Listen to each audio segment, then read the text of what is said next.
Hello नमस्ते तपाईहरुलाई फेरि पनि स्वागत छ मेरो नयाँ भिडियोमा है। जो पनि नयाँ हुनुहुन्छ मेरो च्यानललाई सब्स्क्राइब गरिदिनुहोस्, मेरो भिडियोजहरुलाई लाइक गरिदिनुहोस् है। र आज चाहिँ हामी गएको बारीमा चाहिँ किन गएको हेर्नुहोस् हो, म तपाईहरुलाई देखाउँछु ल। र फाइनली हामी चाहिँ बारी आइपुग्यौं है। बारी चाहिँ किन आएको तपाईहरुले देख्नुभयो होला।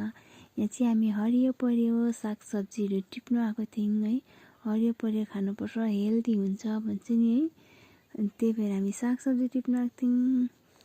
र यहाँ चाहिँ अस्ति हामीले खोर्सानी ट्रान्सफर्म गरेको भिडियो हालेको थिएँ, तपाईहरुले हेर्नुभयो होला है। त्यही ट्रान्सफर्म गरेको यत्रो भयो। र जसले हेर्नु भएको छैन हेर्नुहोस् है, लाइक गरिदिनुहोस् है त्यो भिडियोजलाई पनि। र त्यहाँ चाहिँ झाँस पलाछ, झाँसहरु खानु हुँदैछ। र यहाँ चाहिँ छोटु है, हामी जहाँ जहाँ गयो त्यति आउँछ यो छोटु पनि। र यहाँ चाहिँ हाम्रो इबु बेबी है, मेरो छोरा। उ चाहिँ यहाँ उलाई पनि लिएर आएको थियो नि त हामीले। उ चाहिँ यसरी खेल्नु पाएर बदमास गर्नु पाएर खुसी भइरहेको छ। छोराहरू चाहिँ बदमास हुन्छ नि त सानोदेखि नै भन्छ। हेर्नुहोस् न उ लट्ठीसँग खेलिरहेको छ उ चाहिँ है। र यहाँ चाहिँ मम्मीले टिपिसक्नु भयो, अब पल्लोपट्टि बारीमा टिप्नुपर्छ है। र यहाँ मम्मीले टिप्नु हुँदैछ। अहिले त हामीले मुन्टा टिप्दैछु हैन। भोलि चाहिँ फल लागेपछि त्यो फलहरु पनि म तपाईहरुलाई देखाउँछु है।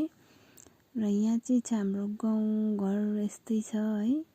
यो चाहिँ हाम्रो बारीबाट देख्ने नजाराहरु है। र यहाँ चाहिँ छ मेरो छोरा बसिरहेको छ उ चाहिँ हैन। लट्ठी पारेर चाहिँ उ चाहिँ देउसुरे खेल्दै बसिरहेको छ मेरो छोरा। र अब चाहिँ हामी टिपिसक्यौं। अब चाहिँ हामी गएको घरतर्फतिर है।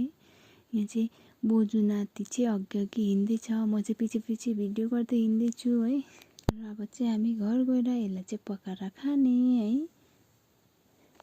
मुन्टा टिपेर आयौं हामीले है। थ्यांक यू फर वाचिङ है। आजलाई चाहिँ यति नै। हेर्दै गर्नुहोस् मेरो भिडियोजहरु, लाइक गरिदिनुहोस् है। जो पनि नयाँ हुनुहुन्छ सब्स्क्राइब गरिदिनुहोस् मेरो च्यानललाई। Bye bye.